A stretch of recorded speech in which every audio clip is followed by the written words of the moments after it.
Yeah. Hey, folks. Welcome to episode 100 and something, close to 200 of your favorite Awkward Watersports guy. Greg prefaced this episode, oddly enough, he, he, he let myself and our guest, who I'm going to introduce here shortly, know that this isn't really a business show, it's a lifestyle show. I didn't know that at all. Because if that's the case, then I mean, I would be taking us way off the rails every single episode, and we wouldn't talk about water sports at all. It's Like a I'm business. It's a business lifestyle show. maybe because this is all you think about, But like, let's do this entire episode then about EDC Orlando, which I'm going to in November. I'm really excited about. They have Subtronics and The Void and a bunch of great DJs. Let's just talk about that the entire time because it's my lifestyle. But All somehow right. Well, I then feel we'll talk like about video we're, games and yeah, yeah. Okay. yeah, yeah, I'll do and that. Greg's weird youth, which You is guys are going something. to teach me a lot about something I don't know, so let's go. well, you're down in Lauderdale, right? We're a little bit further south, so we're in Miami, Doral to be exact. Dude, you know all about Ultra Miami Music Week. I know to stay away from it. Oh yeah, I'm not gonna lie. We used to have a good time, but it's turned into this massive thing that honestly, Miami's just gotten so insane. Where if I have to drive anywhere near downtown, I'm staying away like the plague. Yeah, I used to have that same feeling about Miami back in the day when I lived in the Keys. And then my business partner at Take My Boat Test, where operators make more commissions on getting their boaters education. Sorry, shameless plug. No, yeah, my partner Steve Edwards and Take My Boat Test. He was like, yeah, man, like Ultra Miami, and I was like, dude, no way. I hate Miami. I'm like, I'm not going to Miami. No way. And so he hard sold me on it. And then I went and I was just like, I fell in love. So it's like, the 1 week where I go there and, we stay like right in the middle of downtown. And I mean, we do really have a good time. I like the music. I like the festival. So, I mean, it could be happening anywhere. It just happens to be Miami, but all the time, man, like they're from Vegas. So they have to get like, they don't understand what, like the phrase fucking Miami. Like they don't get it. You know what I mean? I'm just like, yeah, it's kind of like one thing, but it's kind of not. It's again like another thing. Like, Vegas, they just straight lie and rob you, and like in Miami, you kind of get what you paid for, but kind of not. Like, it's like, you know what I mean? It's just a lot of marketing, So yeah, at any rate, I have walked back my feelings on Miami quite a bit in my middle age years. So, but anyway, yeah. Look, So, man, if you're in the area for the next Ultra and you're going, let me know and I'll change my ways. dude, Ultra is a great experience, man. You know what I mean? Like, you go to other music festivals and there's like a lot of driving. And with Ultra, you can just like, if you stay downtown, you just walk right there and walk right back. So when you have real old legs, the distance of where you have to go like really matters. You know what I mean? You're standing there for 3 straight days at 2 o'clock in the morning. You really don't want to walk far, that's for sure. But yeah, at any rate, we are joined today by Anders. How do you pronounce your last name? Avello. Yeah, I would have brutally murdered that. No worries. Andres Avello. It's spelled completely different. Just in Spanish, the two L's are pronounced like a Y. Yeah, I haven't spent that much time in Miami. Yeah, so we're joined by whatever his last name is, Anders here from Paddle, and yeah, man, if you just want to give us a little bit of backstory, like who you are, what it is you do, how you came to be on this show. Absolutely. Man. So just to give you kind of the intro spiel on myself and then the company. So I've been on the water my whole life, growing up in Miami, small island just outside of Miami. I mean, we were fishing, diving since we could walk. So that's really what got me into paddle sports in the beginning. I used kayaks to be able to go catch lobsters. Eventually, when paddleboards became a thing in the early 2000s, the first time I ever went on one was so I can go catch a tarpon on one. So we had a really good time getting towed around and we had a blast. Eventually, I mean, 10 years later, I went into the corporate world, decided this was not for me. I wanted to start something for myself. We started looking at different opportunities, and we had some influence from the bike shares and scooter shares, seeing the technology they applied, and eventually my partners and I built up Paddle. So we built it in my partner's backyard, did testing with friends and family, eventually rolled out. Now we're at over 40 locations around the state. Um, and at our core, it's really, we wanted to make paddleboards and kayaks accessible. If you look at most traditional operators, you can only go between 9 and 5. Some will operate till sunset, but for the most part, you can't go before or after work. Being in Miami, it's very hard to store your equipment, move it around. Most people don't have a truck. Most people don't have a house where they can keep this stuff at. So we started placing these in different parks, started solving that problem. And eventually, as we really got deep into the industry, we saw that we were only catering to the local market. So a couple of years ago, we decided, okay, we're going to start opening more of these traditional concessions, which is really just a staff model. Started providing tours, lessons, more in-person demonstration, and then of course that's kind of when we started working with Vider and different OTAs and whatnot. But at our core, we are a paddleboard and kayak rental company through a self-service model. Now expanding into the travel market through more of a traditional business, but integrating different ways where we can speed up the check-in and check-out process with technology that we're building in directly into POS systems in our app. And in addition to that, just also providing a more well-rounded experience where we're catering to customers and travelers alike. And something that we all live with in Florida, and we have really calm weather during the summer. In the winter, we start getting the cold fronts moving through, choppier waters, not so good for paddling. With these full service locations, we've started introducing different sports. So mountain biking, we've now brought on sailing, windsurfing. We have an upcoming partnership that we'll be announcing soon on the wind sports side. So just really being able to leverage outdoor recreation as a platform over just water sports, and being able to make it as accessible as ownership. So, Andres, I get served ads on Facebook all the time from these turnkey kayak operations where they basically give you, the kayaks, the locking mechanisms, and they tell you basically how to do this, multi-location, kind of like vending machines. Yep. So, you set it up, the person buys it online, they get a code, they unlock, the safe or whatever they store the kayaks in, and then they put them back, they lock it. Is it a similar model? Is that what we're It's talking about? it's a similar model.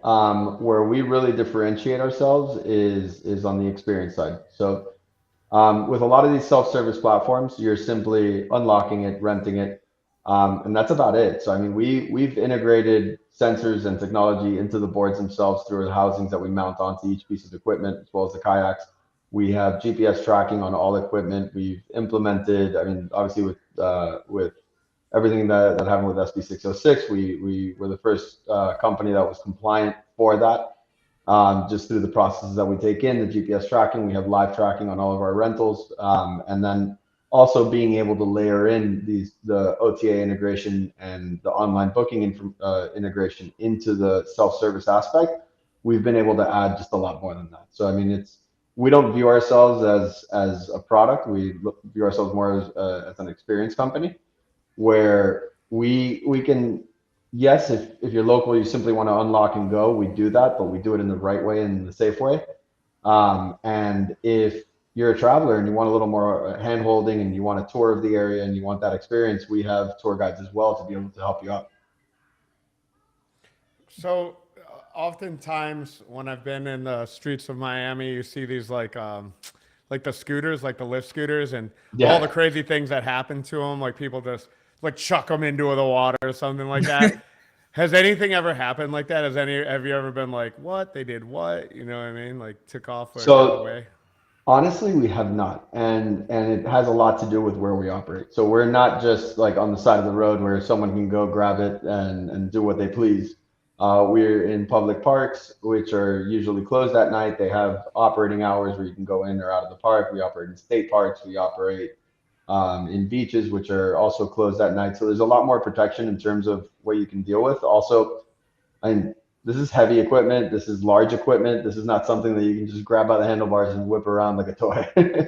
So it's a little bit beneficial in that they're also not just laying around. Everything is docked. So the way that everything works is we have a station. It's solar power. It has its own base. We can transport it, deploy it anywhere. And then on the station, you have locking systems in which the boards are then locked into. I think Kevin's camera is going nuts. Sorry, my camera took on a life of its own there for a second. But I just gave up. I'm like, I'm done with this. Sorry, dude. If you were jerking off, that would have been pretty embarrassing, Kevin.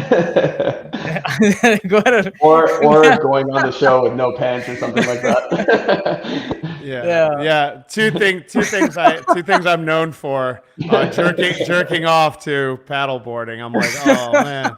The story is so engaging, dude. Oh my god. You got me. Oh my god.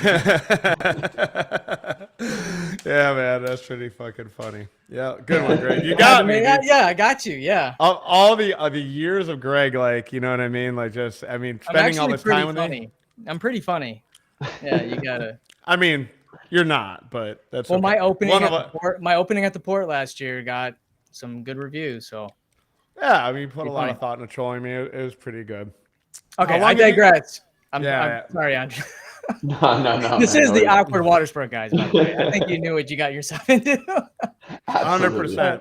There's a lot of on the last show I was talking about. I don't even know what it was in reference to, but I was talking about sitting on the couch in your underwear, and then I said, and I was trying to like think of a show on Netflix and shout out Netflix marketing because the first show that popped into my brain was Wednesday, like the Addams Family about the teenage girl. And Greg's like, oh, really? You like sit around and watch a lot of Wednesday in your underwear, dude? That's kind of weird. And shut it down, dude. Like I had nothing on that one. I was just like, no, I don't. I watch Shrinking in my underwear. I don't even watch Wednesday. I don't even know where that came from. I'm like, maybe I should. Must see TV. How long have you guys been in business, man? So we opened our first location at the tail end of 2019. And I mean, like with any new technology, we rolled it out, had a ton of issues, spent every single day just kind of watching people have the experience with it. We learned a lot, to say the least. But after about 2 years of running that location, making constant adjustments, in 2021 is when we really started expanding. So between 2021 through now, we've opened over 40 locations, and we're doubling up the business over the next year. And so you guys have seen like you've seen more growth like post COVID. Absolutely. That's awesome. Yeah, we've seen more growth post COVID. I would say that COVID was a great kind of stepping stone into this. I mean, no one had ever rolled anything out like this on the water sports side through a concession type business in the public domain.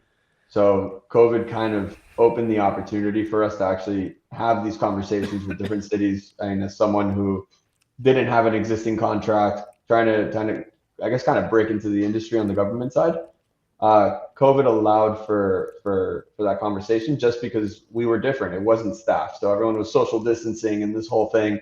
Well, guess what? You don't have to keep 6 feet away from anybody. You can just unlock it and go. So it helped us out in that aspect. But I would say that it also gave us kind of like a false pretense in terms of what locations worked well. So, I mean, we tested with hotels, RV resorts, marinas, and during COVID, everything worked well. Now, post-COVID, I would say 2022 and onward, we've been refining on the type of locations we go into and which type of locations actually do well on a year-round basis, and it's taught us a lot. Well, which locations do well? What's the ideal scenario for paddle? So if you're looking at our business, there's a lot of opportunistic buying, just in terms of people see the equipment, they're curious about it, they want to check it out. And this is someone who hasn't really come up and made a reservation before. Everything was on demand, so it was all kind of like that. If you're really focused, not so much where people are, but more so where people are ready to get in the water, that makes a huge difference. I mean, if you can be in a super high traffic location, but if it's a waterfront mall, let's say, no one's really going dressed there to get in the water and go swimming. So you'll have a lot of eyeballs. You'll get a ton of. It'll be a great marketing play, but you're not going to see a lot of transactions happening there. Now, you put this at a beach park or at a beach where people are actively going there in their bathing suits, ready to get wet. It's just going to work. It's going to be night and day.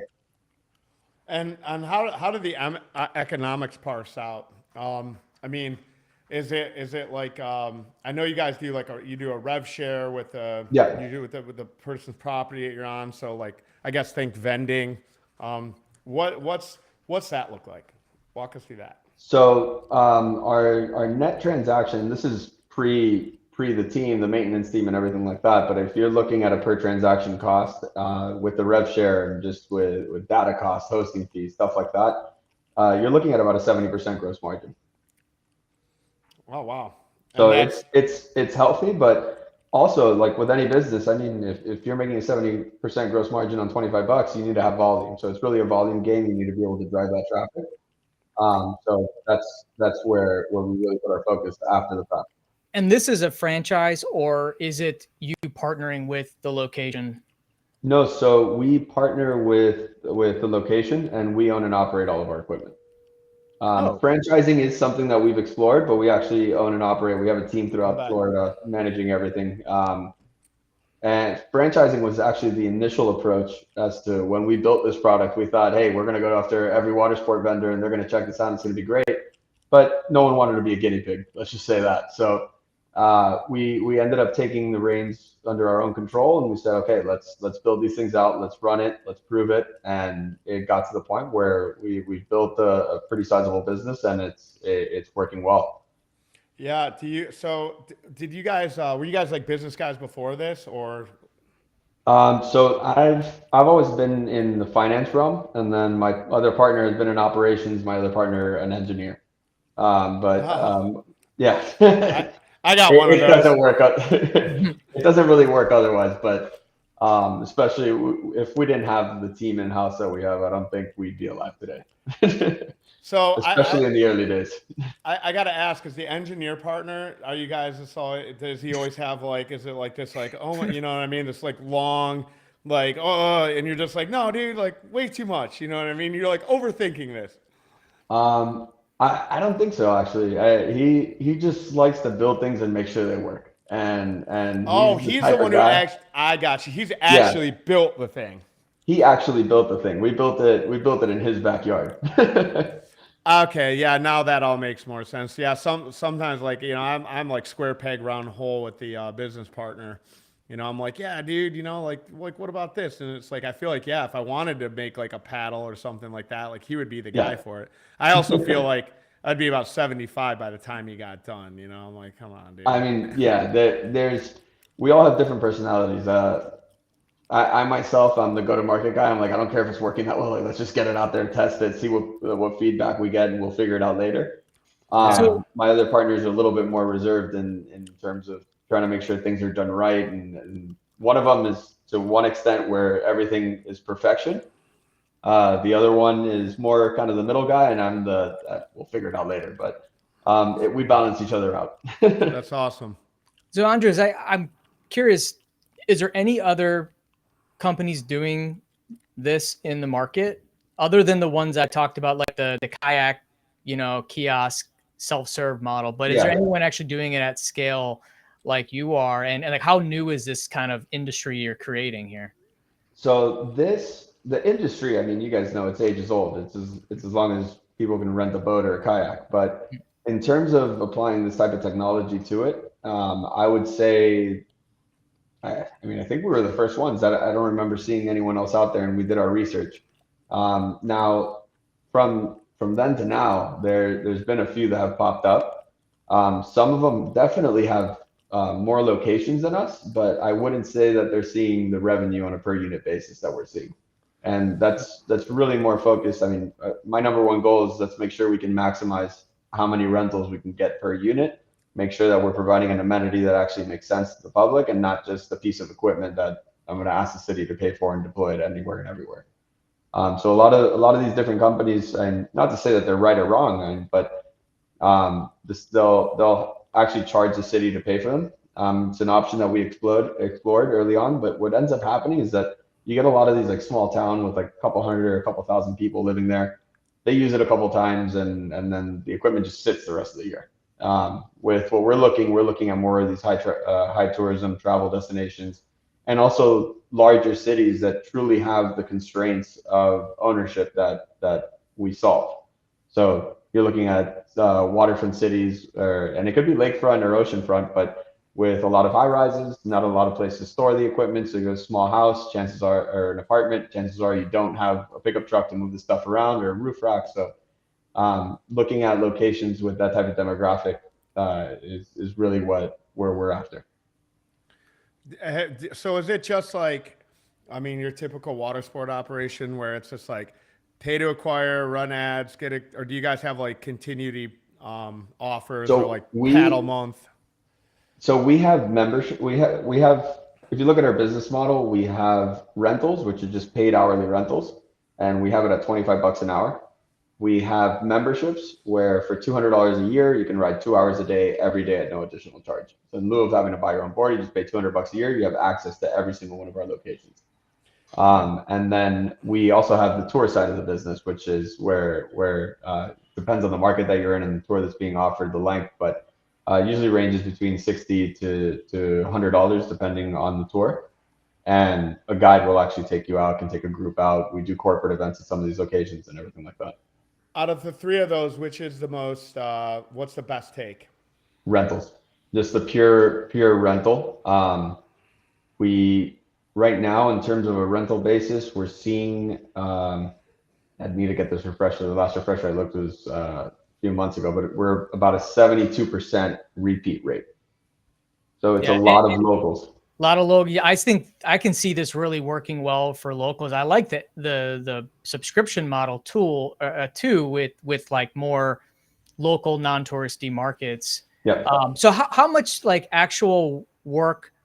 I mean, well, how much actual like manual work does like someone have to be there? Are you handling everything from it? Like you just partner on the location? Or like if let's say you partner with me as a water sport company, am I having to service these kiosks? Like, so maybe tell us a little bit about that.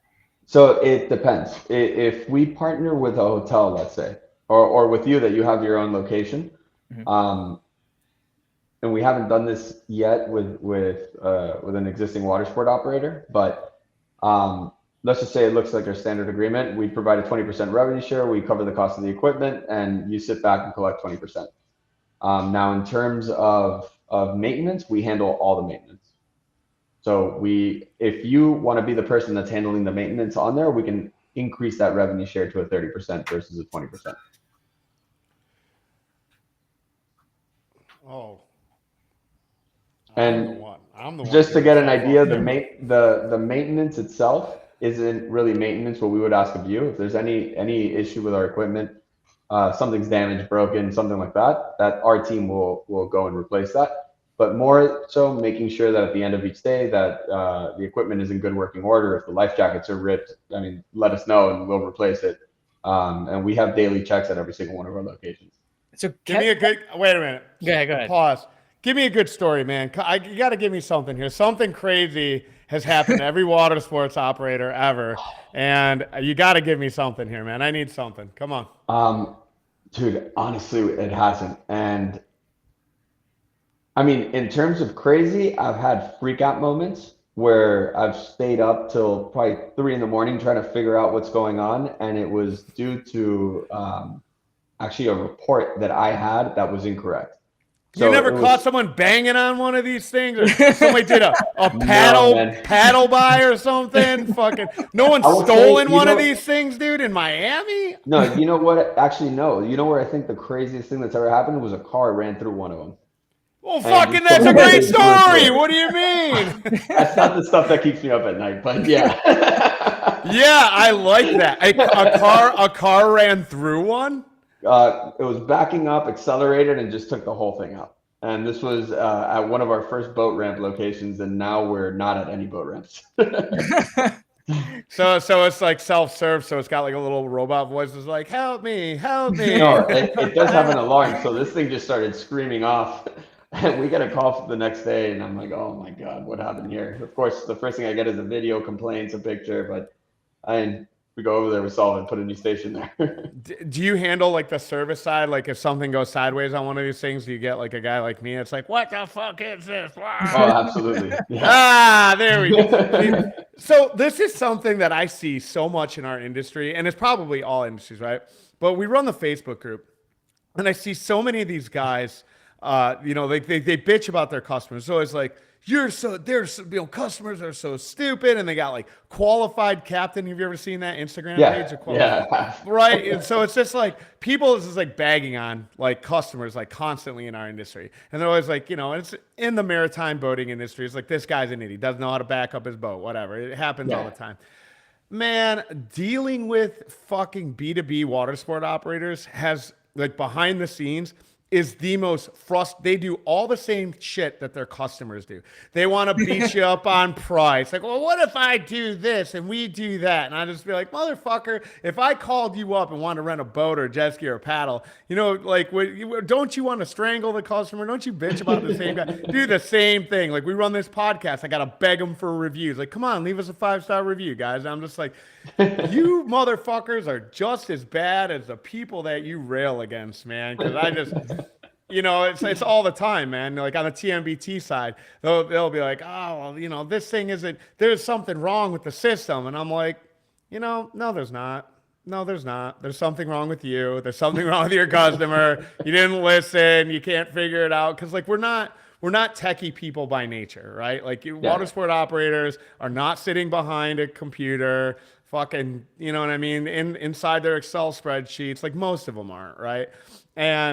And when something goes sideways with something like that's not like an engine or a jet ski or a lost customer or something like this, it's just like, this thing is broken. And I'm just like, no, you're broken. You're broken. I can see that from some of the people on my team who should definitely know way more about what they're doing in terms of using our mobile apps and everything like that. And it's just like, I'm not gonna try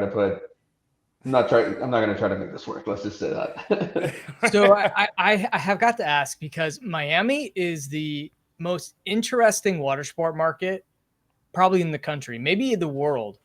And I think I hear it's because of like so much fraud in Miami. Like fraud is a huge issue in our industry. People rent jet skis with stolen cards. Actually, all the major fraud that I had on TripShock in the past 16 years, all been in Miami. Oh, wow. And like, you'll see like these deals on Groupon, like $5 for a jet ski rental or $3 for a paddleboard. I mean, it's all like, what is going on in Miami? Why is it only there that it's totally ass backwards? Is there something like that we don't know? So there in Miami, there's a lot of pirate operations. I guess that's what I refer to, where you get just Joe Schmo has a jet ski. Guy may not have a work visa or anything like that, but he just stole a couple of jet skis and now he's putting it up on online for rent, and it's a consistent flow. I've heard, I don't know this firsthand, but I know from just partners that are local here. I mean, there's been a couple groups that are consistently stealing jet skis and just putting them up for rent. They'll go by Miami Beach. They'll start operating, just doing jet ski rentals on the beach, but it's not even the contracted vendor who has the concession contract on that beach. And it's a big problem because it's hard to track who's doing what. I would say that's the stem of the issue, and it primarily relates to jet ski operations. I know there's been a lot of crackdown going against it. It was a big reason that I heard as to why the SB 606 actually came to fruition. That a lot of this was going on, so they wanted to impose something where you have a permit. If you get an FWC officer coming by and they ask you for a permit, you don't have it. Well, that's one way to start actually policing this thing, because otherwise there was nothing else. A lot of times FWC is not going to go up to you and say, "Oh, let me see your city contract. You're allowed to do this here." They don't really care. So this was a method to do it. As much of a pain in the ass as it was for everybody. I mean, I think at least we're on the other side of it. Yeah. So we've gone and worked the Miami market, and I mean, dude, like trying to go off like a GMB or just like a web search, like the places that you end up to rent a jet ski. I'm like, yeah, this is like a Yeah. Korean food restaurant. Like, how are they renting jet skis here, dude? This Yeah. doesn't make any sense. And then all the brokers, right? So like, if you listen to this show, then, you know, we talk about OTAs like TripAdvisor and WaveRet or Trip Shock and Get Your Guide and what have you. Like, Miami has its own internal, like, what they just call brokers. And sometimes it's like, yeah, I feel like you have like 4 levels removed. You got the broker of the broker of the broker. And the guy's like, yeah, bro, I rent jet skis for everybody, dude. And, you know, we see the bookings coming in, and some of these brokers, dude, I mean, book a metric ton of jet skis. And it's funny when you go down there and you start just like, we just go and pound the streets, right? So we just go looking for partners, operators, wherever we can, like literally door to door. And so the last time we were down there, man, I'll tell you the take on it, you feel good about it, right? Because you go to like Clearwater, you go to North Florida, you go down the Keys, you have like real water sport operators, and they're just like, man, they want to grill you, they don't want to sit down, they don't want to talk. You cold call in Miami and you say the word commission, they're like, yeah, bro, sign me up, man. How much I get? I'm just like, hell yeah, dude. Make a brother feel good. And then meanwhile, he's just like, oh yeah, I'm a broker for stolen jet skis, man. I'm like, ah, make sure they have their boater safety test. You know? Yeah, I don't know. Does any regulation actually step at that level? I don't think so. It's just the operator. Yeah, no, I mean, we don't have it like that here. What we have is guys just like operating out of their houses and shit like that. And there's no solve for it. And even on the regulation side on Miami, I met an operator who showed me a ticket that like Miami-Dade wrote for him for having like an underage. He was like, have you ever heard that under 18? And then when the FWC started, like we reached into it and had like a whole conversation with the FWC. But my point being is that like it was either the sheriff or it was the city of Miami had ticketed him. And I'm just like, how? This is a state thing. And so I just think like Miami's just kind of such a shit show, like insofar as just like everybody kind of like doing everything and like trying to crack down on this, that I don't think like any of it's very organized from the, you know, regulation, you know, and then obviously on the operation side, it's, you know, no bueno, but you guys don't have to deal with that, thank God. What's funny is I got a call from someone high up in Viator, and they said, Greg, what is going on with Miami? Like, questions. He's like, that is just the most unusual market. It's hard to get suppliers. You know, they're charging $10 for a rental, and I guess they backfill when you get there. They charge you, make you pay in cash for the remainder. Yeah, maybe just to avoid probably paying taxes. Yeah, it's likely. Well, no. So what I was told about that is the reason why you see $10 jet ski rentals or $5 kayak rentals or sup rentals is that because of the fraud. Fraud, so fraud, charge, Dylan chargebacks. Yeah, he said it's a combination. I mean, I'm sure the taxes is probably, you know, tax evasion is probably part of it. And South Florida's like OG, dude. Like none of this shit exists without South Florida. Like, I mean, arguably, I know everybody that's been in business for 40 years was the first commercial water sport operator, but that's where it all started. Like parasailing, jet ski rentals, all this stuff like really started in South Florida, Miami, Fort Lauderdale, this whole area. So you probably just guys that are just like, this whole industry got started by a bunch of guys in their 20s that were just like, oh, bro, this would be cool. You know what I mean? I used to parasail with guys that, you know, at the time when I was in my 20s, they were in their 40s, and they remembered when it started, and they're just like, oh, dude, when they just stopped letting you drink and smoke weed with the customers, it just like wasn't as much fun anymore. And I was like, yeah, I mean, yeah, that's a theory, you know? So I feel like all this is, it was born from the Wild Wild West, and then you have the Wild Wild West, that's Miami. And it's just like, man, I think it's hard to unweld that from the culture. Yeah, it definitely is. I mean, Miami's also different that you just have, you have a huge population here that I'm just going to go a little bit just into Miami, maybe a little too much, but the majority of the real estate in Miami, I would venture to say is not owned by people that actually live in Miami. It's a lot of vacation rentals, second homes, stuff like that. A lot of people are renting here. And then you also have a massive population of people who have emigrated here, leaving their countries and whatnot.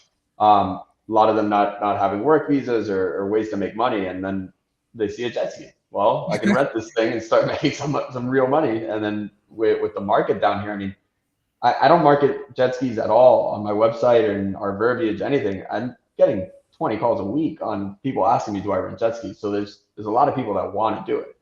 There's a huge demand. The supply is shady, but that's what we got. I mean, if people call us, I do refer them to, depending on if they're in Miami Beach or if they're in Miami, like off of Miami Beach, I'll refer them to two different operators, one that's on Miami Beach and one that's not, that I know are reputable, they're good people, and they deserve the business. Yeah, it's just I feel like they're few and far between, man. Like it was just, I swear to God, every like from when you looked on Google from here to when you actually got there, just like the way the listings would change. There's just like Oh, yeah. every like few hours, I felt like there was just a new jet ski ad popping up. I'm like, who's this company? Like these are on our CRM. Like what's this? That's not in our CRM. Like where did these guys come from? And they pop up and vanish overnight, and it's insane. Yeah, it's pretty wild, man. But it's fun, man. You know, I'll come visit and hang out for Ultra, sign up some new clients, and I'm like, back home, man. Back home. Andres, I got one question, and we're kind of coming Yeah. to the last bit of the show here. But I had a question about kind of bolt-on business. So you're going to be coming to the port, and we actually forgot to do our port announcement. Probably too late, but port, watersportpodcast.com, get your tickets. Boom. So my question is that, you know, we got all these water sport operators that we're going to see coming to the port, and they have a lot of people coming to their business. Like Kevin has a beach, you know, at his location, lots of people in the summer. This seems like an ideal situation, you know, to put up one of your, what do you call them? We call them kiosk or how do you? We call them stations, but Stations. we refer to them as kiosks. We refer to them as whatever the customer's calling them at that point in time. But it seems like a really good bolt-on business for a company that has, you know, hundreds of people a day. They have a means of getting people on the water. They have an area that you can actually do it in. Is that like a client that would fit well with the paddle brand? It definitely would. So and it really comes down to, are we selling these things or not? And at this point in time, we're not. We're still making a lot of changes to the technology. We're rolling out with a new locking system, a new look for the station. So there's a lot of R&D that we're still putting into it. Mm-hmm. It's also, once you rip that Band-Aid off, I mean, my business right now, the way that we're built, I'm servicing customers as the end users, the people that are actually riding. My day-to-day job completely changes in that I'm now going to be answering calls from business owners who have purchased my equipment, it's now their asset, and if they have a problem, I got to take care of them because I need to deal with their business. Right now, I'm dealing with my own assets. If there's a problem, something breaks, I'm fixing it, making sure that it's working, and making sure that people have a good time. It just adds a layer of complexity to a business. I mean, while we're growing, we're still relatively small. And to add that secondary layer would be a bit of a distraction. That's not to say we're not going to do it in the next 12 months, but we got to stay focused on what we're doing and do that right. And it's smart, man. And I'll tell you, I think you could look at like flyboard, and you could probably look at jet surf as absolutely as a case study on those, because they suffered from the same thing. Like they were like, yeah, we're gonna, you know, but then when the thing breaks, it's like, yeah, you sold them the thing, but now you don't have any service. It's not like you can go take it to your local mechanic and have them figure this thing out, right? Everything's like proprietary. It's trade, you know, it's exactly. yeah, not trademark. What's the word I'm looking for? I mean, we did have it in mind that we were going to sell them early on. So if you can repair of any issue on a boat, like you can replace a fuse because your VHF went out or something like that, you'll be able to service our station. You'll be able to fix it. I heard that with flyboard too, dude. And I'll tell you, I was one of those guys that was running. I was like, "What the fuck?" You know what I mean? I was like, "I don't know any idea." And then you're getting called in bitch chat, right? Because you think it's tough now. Because then I did the same thing. The guy who sold me mine, I was like, "You motherfucker!" You know what I mean? I'm like, this thing doesn't fucking work. I got this lady floating down the middle of the goddamn. I mean, much different situation, but no, but I mean, God, talk look, about headaches.